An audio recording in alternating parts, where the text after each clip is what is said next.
ఆఖరిగా ప్రార్థన చేయమని ఎవరికైనా అవకాశం వస్తే అరుదుగా మనం ఇలాంటి ప్రార్థన చేస్తామనుకుంటా. దావీదుకి ఇలాంటి అవకాశం దేవుడు ఇచ్చినాడు. ఆయన ప్రార్థన ఆధ్యాత్మిక జీవితానికి ఒక సమోన్నతమైన శిఖరం. అలాంటి క్రైస్తవ అనుభవం ఆయన ఎర్రతి వాచి మీద నడిచిపోయి పొందలేదు. లోయల గుండా, గుహల గుండా, ప్రాణోపాయ పరిస్థితి గుండా, అనేక శత్రువుల గుండా దేవుడు తన కాపాడి భద్రపరిచి అంతిమంగా విజయకేక వేయినట్లుగా ఆ దేవుని హృదయానుసారుడైన దావీదును దేవుడు సిద్ధపరిచిన తీరు అమోఘం.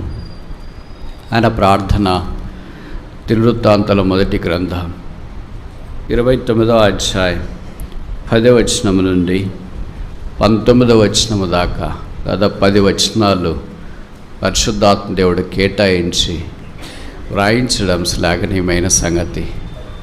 Will the Holy Spirit give us such a prominence for the last prayer of the man of God, King of Israel?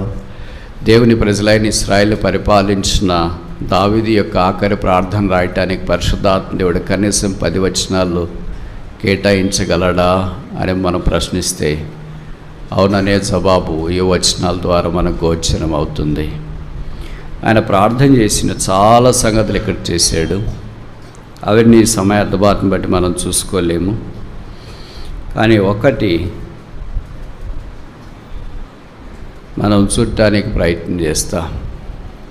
17వ వచనం 1 Chronicles chapter 29 verse 17. దినవృత్తాంతాల మొదటి గ్రంథం 29వ అధ్యాయం 17వ వచనం. నా దేవా, నీవు హృదయ పరిశోధన చేయొచ్చు, యథార్థవంతుల యందు ఇష్టపడుచున్నావని నేను ఎరుగుదును. నేనైతే యథార్థ హృదయం గలవాడనై ఇవన్నీ మనఃపూర్వకముగా ఇచ్చిన్నాను. ఇప్పుడు ఇక్కడ నుండి నీ జనులకు నీవు మనఃపూర్వకముగా ఇచ్చుట చూచి సంతోషించుచున్నాము. మనఃపూర్వకము అనే మాట పదే కనీసం 5 సార్లు ఈ అధ్యాయంలో ప్రస్తావించబడిన సంగతి మనకు తెలుసు. అంటే అర్థం ఏంటంటే ఇంగ్లీష్ బైబిల్లో విల్లింగ్ హార్ట్, విల్లింగ్ పీపుల్, ఇష్టపడేవారు, ఇష్టపరకు ఇచ్చిరి అనే మాట జ్ఞాపకం చేస్తున్నాడు. In the great work one of the things we need to consider is giving. గొప్ప పనిలో చేయవలసిన పని ఏంటంటే ఇచ్చుట. అంటే డబ్బు ఒకటే ఇచ్చి పక్కన ఉండాలని కాదు దీని అర్థం. ఏమి ఇవ్వకపోయినా డబ్బులు ఇవ్వాలని కాదు దీని అర్థం. తమరు తామే ఇచ్చినారు. అందుకే నేను ఉదయకాలం చెప్పాను కదా, దావీదు ఒక్కడే రాజు, ఆయన కొలవలేనంత బంగారము ఆస్తులున్నాయి. ఆయన దేవాలయం ఒకడే కట్టించగలడు ఒంటి చేత్తో. కానీ ప్రజలందరూ కలిసి ఆ పనిలో పాలు పొందాలనే ఉద్దేశంతో తాను కొంత ఈ పని కొరకై కేటాయించి 5వ వచనంలో అన్నాడు, ఈ దినమున యెహోవాకు ప్రతిష్ఠితముగా ఇచ్చేవాడు మీలో ఎవడైనా ఉన్నాడా అని. అప్పుడు ప్రజలు వారికి కలిగింది, బైబిల్లో రాశారు, రత్నములను తీసుకొని వచ్చారు. చాలా షాకింగ్. నేను ఇట్లాంటివన్నీ చదివినప్పుడు ఇది నిజమా? మనోళ్ళైతే ఆదివారం చెల్లర్ నోట 5 రూపాయల కాయని డండ్ అని వేస్తుంటారే, రత్నాలు ప్రజలు ఎట్లా తీసుకుని వచ్చినారబ్బా? అంత త్యాగం ఎలాగొచ్చిందబ్బా? పాత నిబంధన దినాల్లో, ఆ దినాల్లో మనీ ఫ్లో ఇంత లేదు. ఇప్పుడు ఎన్ఆర్ఐ ఫ్లో, మనీ ఫ్లో చెప్పనలేవు, కానీ అంత యాపిల్ ఫ్లో. అయినా ఇంకా 5 రూపాయల నోటు, 10 రూపాయల నోటు చిల్లర డండ్ పడుతూనే ఉంటుంది. ఎందుకు బ్రదర్ అలాగే వేస్తారంటే కౌంట్ చేసేవాళ్ళకి పనిష్మెంట్. బ్రదర్ ఏమనుకున్నారు అని. ఎంత వివేకంగా ఉన్నారు చూడండి మనుషులు.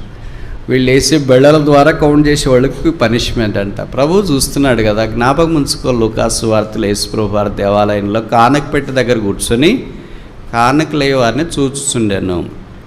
ఇప్పుడు మేము అలాగ చూసామనుకో, మీరేమనుకుంటారు, ఓహో ఈయనకి డబ్బులు అంటే చాలా ఎక్కువ ఇష్టము, మనీ మైండెడ్ అని అనుకుంటా. మరి యేసుప్రభు చూస్తే ఏమనుకోలేదా వాళ్ళు?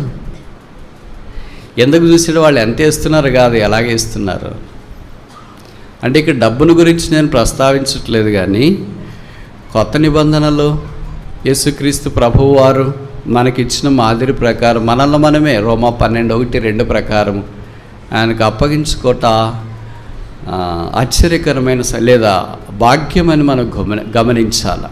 ఇక్కడ దావీదు సంబోధన నా దేవా యెహోవా, నా దేవా యెహోవా కనీసం 6 సార్లు మాట వాడాడు. ఎంత సులభంగా దేవుణ్ణి, ఎంత సన్నిహితంగా దేవుణ్ణి సంబోధిస్తున్నాడో చూడండి. నేను నిన్న కూడా చెప్పా, మనం సంబోధించాలని అనుకుంటే ఏదేదో పదాలు వాడేస్తుంటాం. స్తోత్రం స్తోత్రం స్తోత్రం, హల్లెలూయా హల్లెలూయా హల్లెలూయా. ఎందుకు వై డు మేక్ కాంప్లికేట్? దావీదు కంటే గొప్ప భక్తులు ఉన్నారా ఇక్కడే కాదు, ఎక్కడ లేరు. ఆయన ఎంత వ్యక్తిగతంగా దేవుడితో నా దేవా యెహోవా ఇలా కనీసం 6 సార్లు సంబోధించినాడు. ప్రతి సంబోధన దగ్గర ఒక అంశాన్ని గురించి ప్రార్థన చేసినాడు. ఈ సంబోధన ఎన్నవదంటారు? దినవృత్తాంతాల మొదటి గ్రంథం 29వ అధ్యాయంలో మనం చదువుకున్న ఈ సంబోధన 17వ వచనంలోది 5వది నా దేవా అని. ఒక్కొక్క సంబోధన దగ్గర ఒక్కొక్క టాపిక్ను గురించి ప్రార్థన చేసినాడు. ఇప్పుడు నేను ఈ 5వ సంబోధన దగ్గర ఉన్న టాపిక్ను గురించి మీ గమనానికి తీసుకురావాలని కోరుతున్నాను. ఇప్పుడు మీలో కొంతమందికి ఈ పాటికి అర్థమైంటుంది ఏం టాపిక్ అదే అని. ఏం టాపిక్ చెప్పనా? ఈ మాట హృదయం. హృదయం హృదయం హృదయం. 5వసారి నా దేవాన్ని సంబోధించినప్పుడు ఆయన హృదయాన్ని గురించి మాట్లాడడం ఆరంభించినాడు. కనీసము ఆయన ప్రార్థనలో 17, 18, 19 ఈ 3 వచనాల ప్రార్థనలో హృదయం అనే మాట కనీసం 5 సార్లు ఆయన వాడినట్లు మనం చూస్తాం. మొదటిది 17వ వచనం, 1 Chronicles chapter 29:17. దినవృత్తాంతాల మొదటి గ్రంథం 29వ అధ్యాయం 17వ వచనం, నా దేవా నీవు హృదయము పరిశోధన చేయి. ఆయన హృదయ పరిశోధకుడు. ఇప్పుడు కొన్ని ప్రశ్నలు అడుగుతా, నేరుగా సూటిగా జవాబు చెప్పండి, సరేనా? ఇవన్నీ మీకు తెలిసినవే. మామూలుగా హృదయం అంటేనే ఇట్లా సింబల్ వేస్తూ ఉంటారు, అది లవ్ సింబల్ అని అంటారు. ఎవరు చెప్పారు హృదయం అట్లుందని? డాక్టర్లు హాస్పిటల్కి వెళ్ళినప్పుడు మీరు బొమ్మ చూసింటారు, హృదయం ఇట్లుందా? దానికి మళ్ళీ వాళ్ళ కింద క్యాప్షన్ పెట్టింటారు స్వీట్ హార్ట్స్. హృదయం స్వీట్గా ఉందని ఎవరు చెప్పారు? మనకు ఆపోజిట్ బైబిల్ ఏం చెప్తుందంటే హృదయం మోసకరమైంది, అది ఘోరమైన వ్యాధి గలది. వ్యాధి వచ్చిపోయిందని చెప్పట్లే, ప్రజెంట్ టెన్స్ వాడబడుతుంది. అది ఘోరమైన వ్యాధి కలది. మరి డిసెప్టివ్ వికెడ్ హార్ట్ని మనం స్వీట్ హార్ట్గా చిత్రీకరిస్తున్నాం. What is wicked in the sight of God is become a water garden for us, and what is water garden in the sight of the Lord become a wicked thing for us. మాటలు అర్థమవుతున్నాయా? లోతు మైదానం అంతా చూసినప్పుడు ఏదేను తోట వల్లే ఆయనకు కనిపించిందంట. అందుకే వాటర్డ్ గార్డెన్ అని పేరు పెట్టుకొని అక్కడే ఉండాలని అనుకున్నాడు. బట్ ప్రభువుకైతే అది వికెడ్ సిటీ, ఆ దౌష్ట్యముతో పాపముతో నింపబడిన పట్టణంగా కనిపించింది. In the sight of the Lord it was a wicked city, in the sight of a man it was a watered garden. దేవుని కళ్ళకి మన కళ్ళకి ఇంత తేడా ఉంటుంది, సీ ఆఫ్ డిఫరెన్స్. మనకి ఏది బాగుంటుందో అది దేవుని దృష్టికి బాగుండకపోవచ్చు. దేవుని దృష్టికి ఏది బాగుంటుందో సాధారణంగా ఖచ్చితంగా అది మనకు నచ్చదు.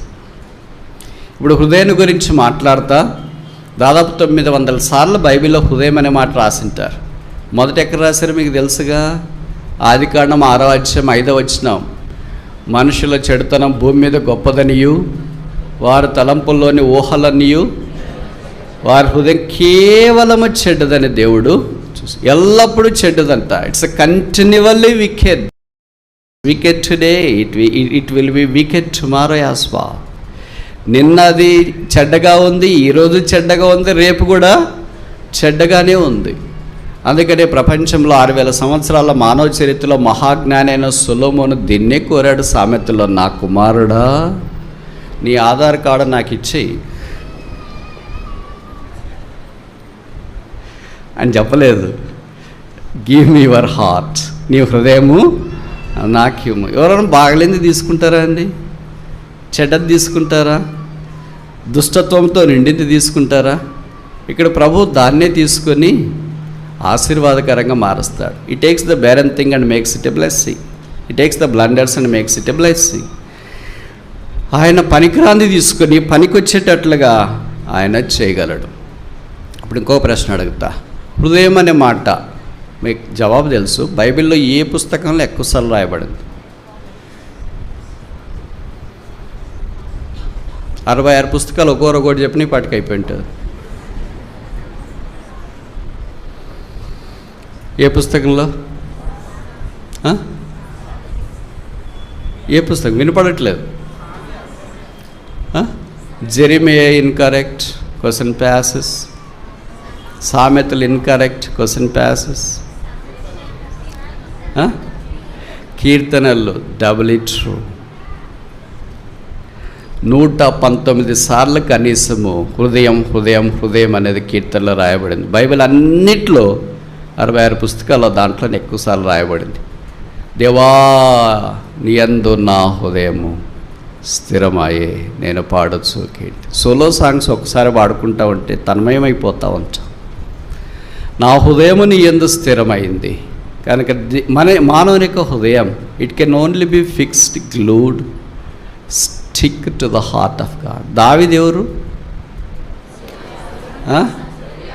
శరీరానుసారుడు కాదు, డబ్బు సారుడు కాదు, హృదయానుసారుడు, man after God's own heart. కనుక అందుకే ఆయన హృదయాన్ని గురించి ప్రస్తావిస్తున్నాడు. హృదయం ఉన్నోళ్ళు హృదయాన్ని గురించి మాట్లాడతారు, హృదయం లేని వాళ్ళు హృదయాన్ని గురించి ఎలాగ మాట్లాడతారండి? వాళ్ళు మాట్లాడలేరు. దావీదుకి మనుషుని యొక్క హృదయం తెలుసు, దేవుడి యొక్క హృదయమో బాగా తెలుసు. అందుకే దేవుడు తన హృదయాన్ని ఎలాగ తన హృదయంగా మార్చుకున్నాడో దావీదుకి ఎరిగిన వాడై ఈ సంగతులు రాయడానికి ఆరంభించిన. ఇప్పుడు ఇంకో ప్రశ్న అడుగుతా. ఇవి అడగడం మీకు తెలియకని కాదు, వాక్యం మీద మీ గమనం కేంద్రీకరించడానికి ఇది ఒక చిరు ప్రయత్నం మాత్రమే. కొత్త నిబంధనలో హృదయం అనే మాట ఈ పుస్తకంలో ఎక్కువసార్లు రాశారు. ఏదో ఒకటి చెప్పండి. మత్తయి సువార్త డబుల్ ఇన్కరెక్ట్. స్టార్ట్ చేయండి మరి. మార్కు ఇది చాలా తెలివైనవాడు. కృష్ణా నీళ్ళు తాగుతారు కదా, మాకంత బ్రెయిన్ ఒకే దగ్గర ఉంటే మీకు అంతా ఉంది అనుకో. ఓకే, ఇంకా టైం అయిపోద్ది. వరుసకి పుస్తకం కూడా గుర్తు రావట్లేదా? మార్కు, యోహాను అట్లా రాదా? యోహాను సువార్త డబుల్ ఇన్కరెక్ట్. ఓకే, మీకు చిన్న చిన్న ప్రశ్నలకు జవాబు చెప్పడము మరి తగ్గించినట్లయితుంది మీ స్టాండర్డు. నేనే చెప్తా. అపోస్తుల కార్యాలు కనీసం 24 సార్లు రాశారు. కొత్త నిబంధనలు అపోస్తుల కార్యములో హృదయమందు పొడవబడిన వారాయి హృదయం ఏ ప్రభువు లూదియా హృదయమును తెరిచెను. ఈ మాటలు మనకు పదే పదే కనిపిస్తాయి. ఎన్ని రకాల హృదయాలు ఉన్నాయనేది నాకంటే మీకు బాగా తెలుసు. ఇప్పుడు నేను దాని గురించి చెప్పట్లేదు. సంగతి ఏంటంటే కీర్తనల్లో ఎక్కువ శాతం రాసింది దావీదు, 75 పైగా అని మనకు తెలుసు. హృదయాన్ని గురించి ఆయన ఎక్కువ మాట్లాడుతూ వచ్చినాడు. అలాగే అపోస్తుల కార్యాల్లో అపోస్తుల హృదయాన్ని గురించి ఎక్కువ మాట్లాడుతూ వచ్చినారు. దీన్ని బట్టి మనకి ఏమర్థమవుతుందంటే పాత నిబంధనలో కూడా భక్తుల హృదయాన్ని గురించి కేంద్రీకరించినారు, మనస్సు లగ్నం చేసినారు వారి యొక్క యత్నాన్ని. కొత్త నిబంధనలో కూడా అపోస్తులు అలాగే హృదయం మీద కాన్సన్ట్రేట్ చేసినట్లు వాక్యం ద్వారా మనం గ్రహిస్తూ ఉన్నాం. ఇప్పుడు మొదటిది ఏంటంటే దావీదు ప్రార్థన చేస్తున్నప్పుడు, నా దేవా ఎలాంటి హృదయం అనుగ్రహించు? పరిశోధన చేయము. పరిశోధన చేసిన తర్వాత ఎస్ఆర్ నో చెప్పాలా. ఆ ఎస్ఆర్ నో చెప్పకుండా ఇది చెప్పటానికి ఇప్పుడు వీలు కాదు అని కుదరదు. ఆయన పరిశోధన చేసేవాడు. ఇశ్రాయేలును 40 సంవత్సరాలు ఆ 2 నెలలు ఎందుకు నడిపించినాడో మనకు తెలుసుగా. చూడండి, ద్వితీయోపదేశకాండం అనుకుంటా 8వ అధ్యాయము, Deuteronomy chapter 8 verse 2. Deuteronomy chapter 8 verse 2. ద్వితీయోపదేశకాండం 8వ మన హృదయాన్ని తెలుసుకోవటానికి. చూడండి, మామూలుగా మనం గుండెను గురించి ఏదో స్కాన్లు ఉంటాయి కదా, నాకు సరిగ్గా తెలియదు మెడికల్ టర్మ్స్.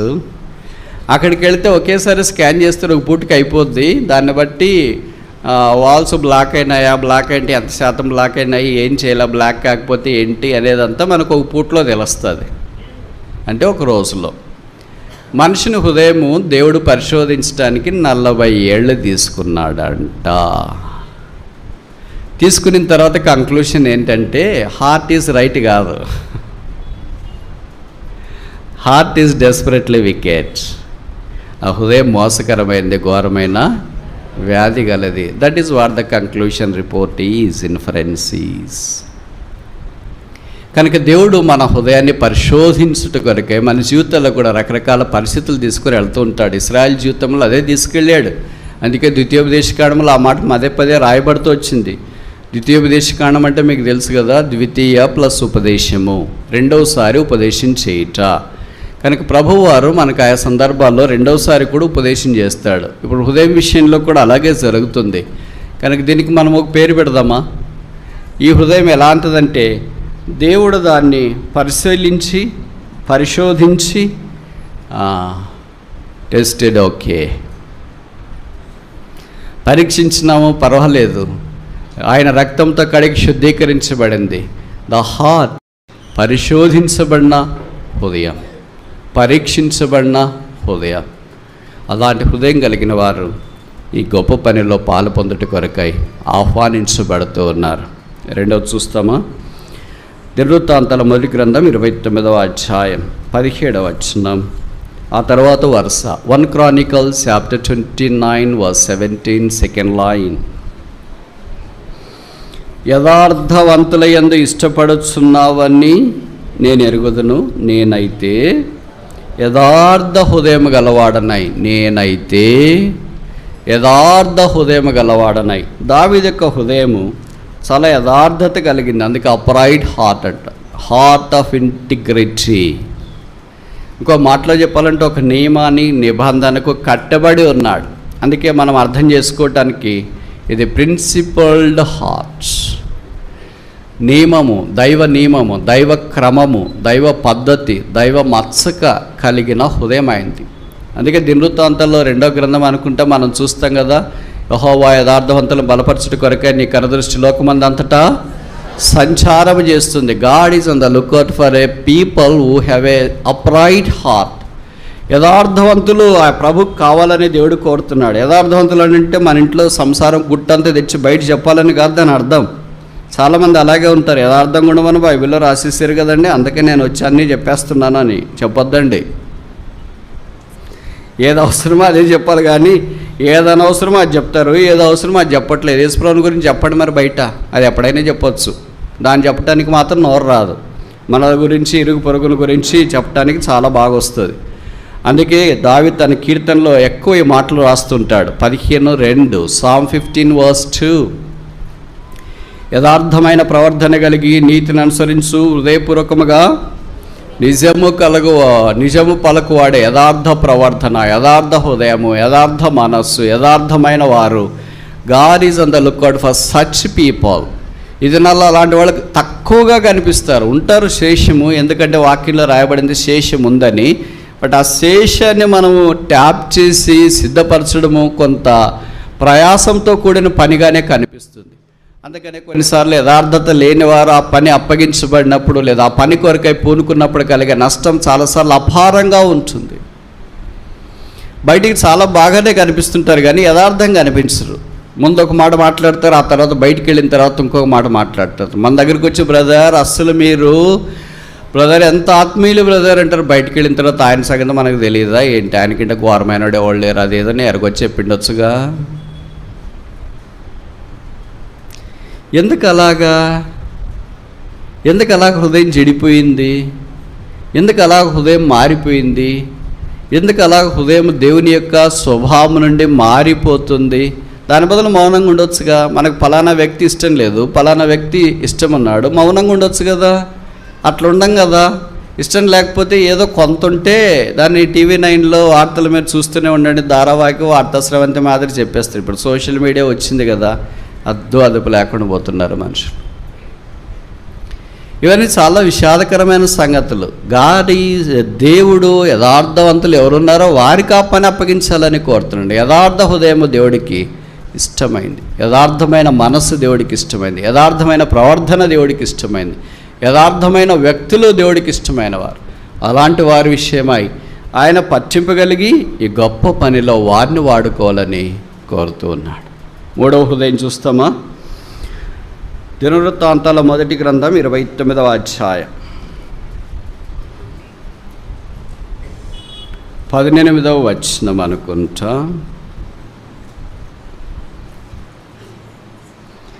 Verse 18. అబ్రహాము, ఇస్సాకు, ఇశ్రాయేలును మా పితరుల దేవా యెహోవా, నీ జనులు హృదయపూర్వకముగా సంకల్పించిన ఈ ఉద్దేశ్యమును నిత్యము కాపాడము. హృదయపూర్వకముగా సంకల్పించిన ఈ ఉద్దేశం, పర్పస్డ్ హార్ట్స్. ఆ హృదయంలో ఏముందంటే ఒక సంకల్పం ఉంది. సంకల్పము లేకుండా మనిషి ఆధ్యాత్మికమైన జీవితంలో అసలు కొరగాడు. భౌతికమైన దాంట్లో ఎంతో సంకల్పం కలిగి ఉంటాం కదా, ఈ పని చేయాలా, ఇలాగ ఉండాలా, ఇలాగ బ్రతకాలా, ఇలాగ జీవించాలని. ఆధ్యాత్మికమైన దాంట్లో ఎందుకు ఆ సంకల్పం రాదు? ఎందుకు ఆ డెసిషన్ రాదు? ఎందుకు ఆ తీర్మానం రాదు? అంటే కొత్త సంవత్సరంలో ఇలా చాలామంది రిజల్యూషన్స్ అని చేసుకుంటారు కదా. ఈ సంవత్సరం అంతా వాక్యం ఎక్కువ చదవాలా, ప్రార్థన ఎక్కువ చేయాలా, మందిరం ఎక్కువకి వెళ్ళాలా, యేసుప్రభుని గురించి ఇతరులకు చెప్పాలని. నాకు తెలిసి ఆ రెజల్యూషన్స్ అన్నీ ఈ పాటికి గాలికి కొట్టుకుపోయి ఉంటాయి, గాలిపటాకం మాదిరి. బయటికి మాత్రం రెజల్యూషన్స్ చేసుకుంటాం. రెజల్యూషన్ చేసుకోవాల్సింది ప్రభువుతో. ఎలాగ చేసుకోవాలంటే నేను ఇప్పటికీ చెప్తుంటా, ఇంతకుముందు కూడా చెప్తా. ఈ రెజల్యూషన్స్ 5, 10, 15 రాసుకొని ఈ ప్రకారం ఉంటానని అనుకోవద్దండి. That's all childish. అది పిల్లల మాదిరి ఉంటుంది. ఒకే ఒక రెజల్యూషన్, ఈ రోజైనా, నిన్నైనా, రేపైనా, కొత్త సంవత్సరమైనా, పాత సంవత్సరమైనా ఒకే ఒక resolution. I strongly believe that. I do not believe all this n number of resolutions you put on the paper and try to forget them on the next day.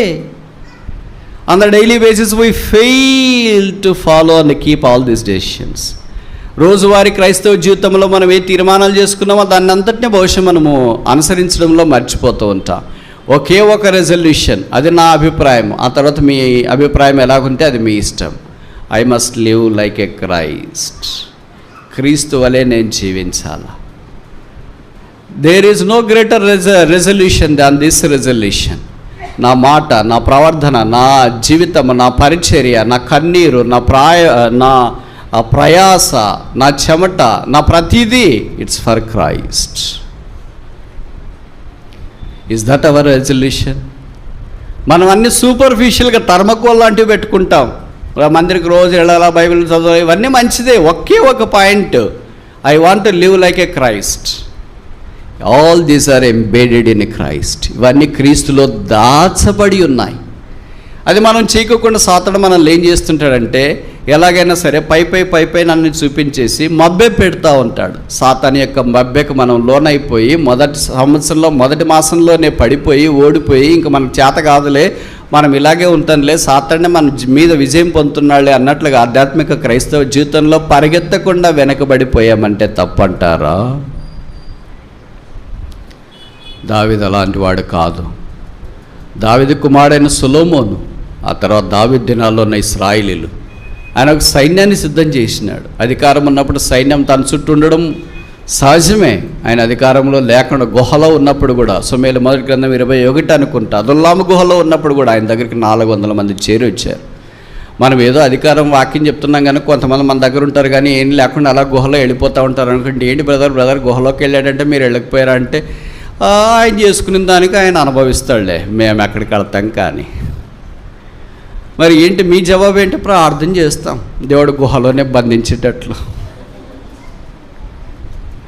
నేను ఖచ్చితంగా నమ్ముతాను, ఎవరైతే దావీదు శ్రమలో ఆ గుహలో 400 మంది ఉన్నారో, దావీదు తిరిగి రాజు అయిపోయిన తర్వాత వీళ్ళే మినిస్టర్లు అయింటారు.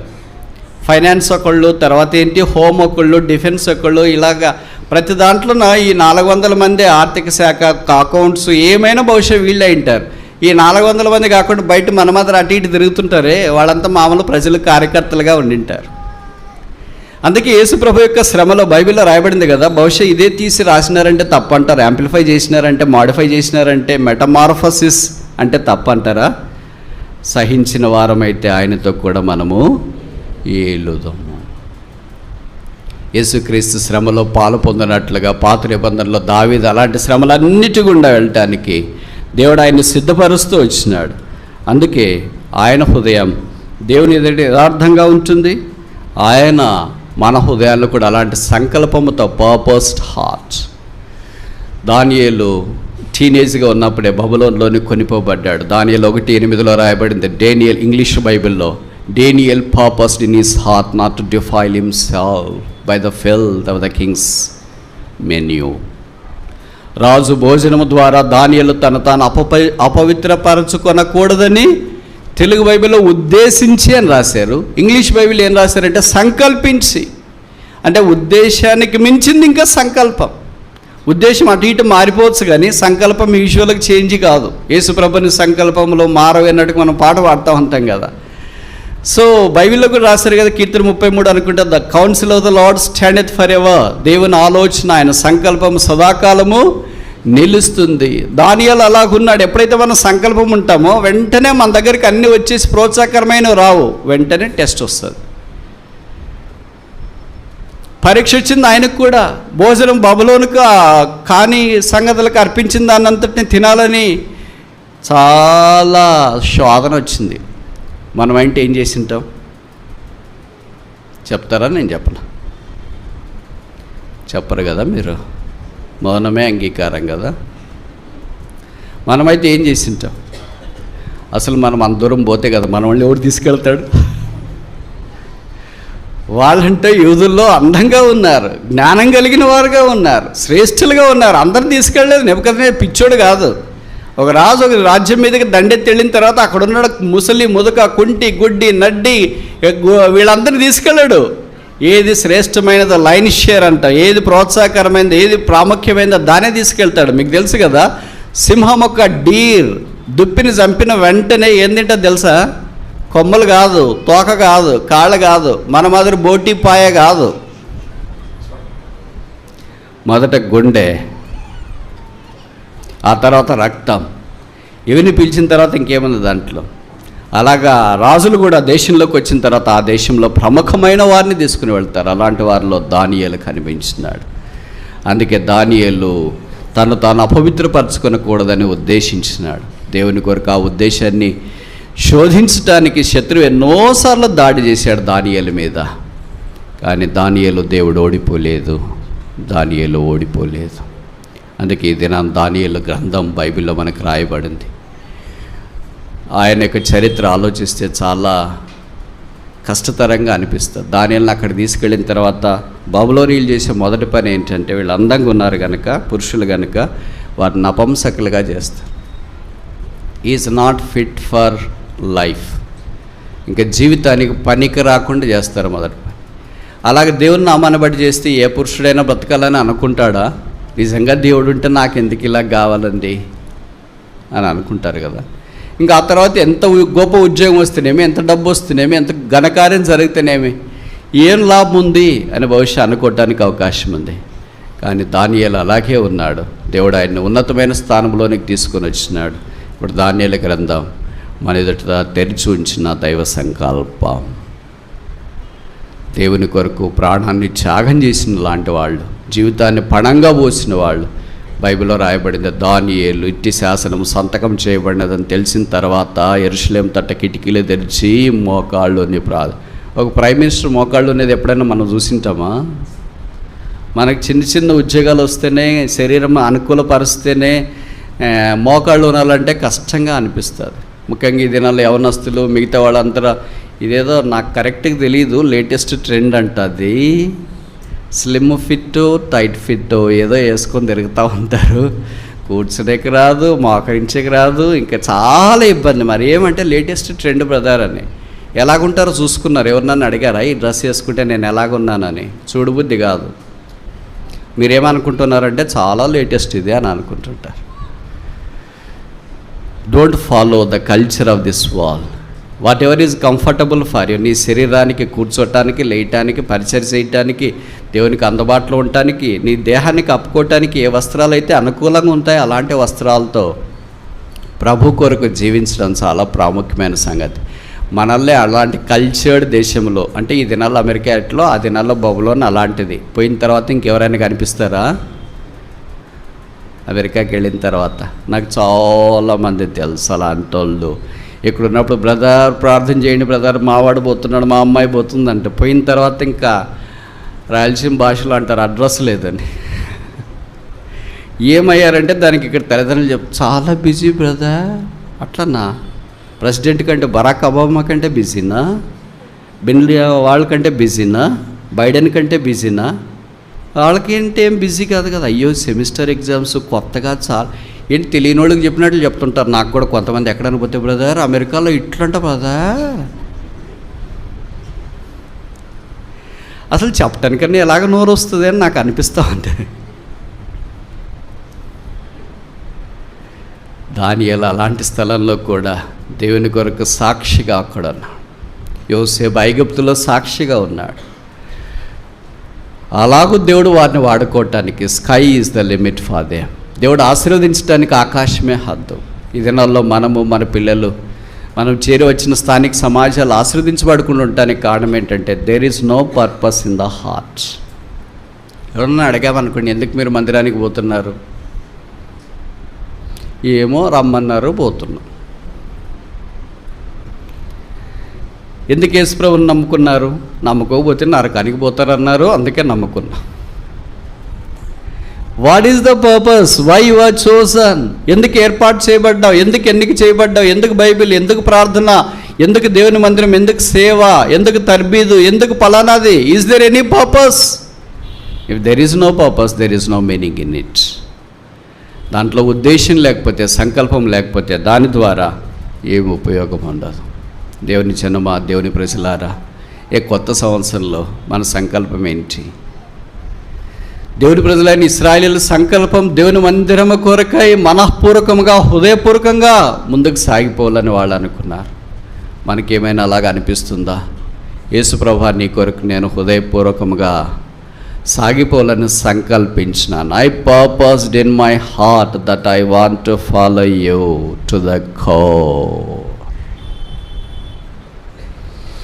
చాలా విషాదం, నిర్లిప్తంగా రోజులు గడిపేస్తుంటారు. సాతాను మనకంటే విపరీతంగా యాక్టివ్గా వాడు పనిచేస్తూ ఉంటాడు.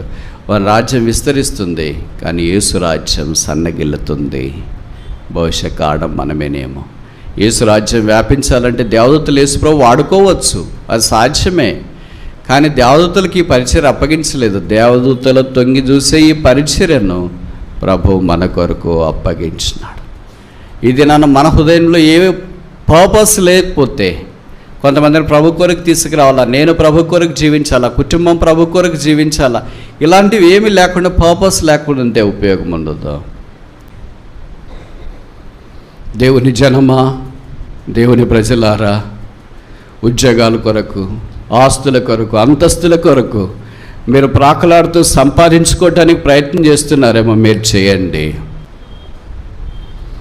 చదువు అవసరం లేదు దేవుడికి, త్యాగం అవసరం లేదు దేవుడికి. ఉదయము దేవుడికి అవసరం. గాడితో మాట్లాడించిన దేవుడు, కోడితో మాట్లాడించే దేవుడు ఒక సామాన్యమైన స్త్రీ ద్వారా మాట్లాడించలేడా? ఎంత సామాన్యమైన జీవితం జీవించి అసమానమైన కార్యాలు దేవుడి కొరకు జరిగించినారు, అదృశ్యమైనారు. చీకట్లో అలాగా కనబడకుండా మెల్లగా కనుమరుగయ్యారు అయ్యారు. అయితే వారు వెలిగించిన దీపాలు, ప్రమిదలు, టార్చ్లు, క్రొవ్వొత్తులు ఆరిపోకుండా వెలుగుతున్నాయి. మన సంగతి ఏంటి?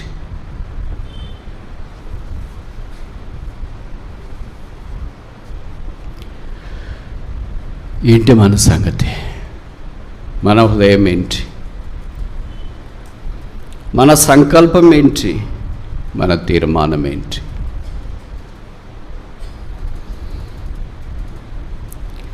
దేవుడి దినాన మనకు అవకాశాలు ఇచ్చి, ఆరోగ్యం ఇచ్చి, అన్ని సదుపాయాలు చేసి మీరు బ్రతకొడి అని అంటే, యేసుకు తప్ప మన కొరకు బ్రతుకుతున్నా.